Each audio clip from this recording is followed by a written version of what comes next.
कि राम झरो के बैठ के और सबको मुजरोले।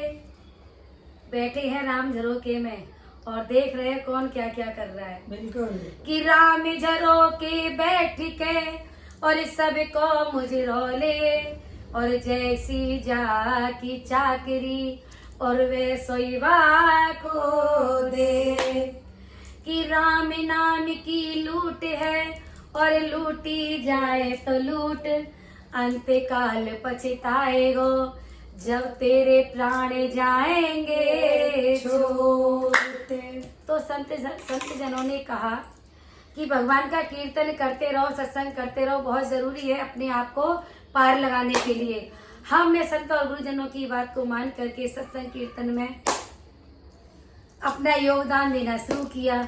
उसका परिणाम हमको क्या मिला, आपको माध्यम से, भजन के माध्यम से, मधु की कलम से सुना रहे हैं। सुनिए और बिल्कुल सत्य बात सुनाएंगे आपको, कहीं झूठ नहीं होगा लेश मात्र भी।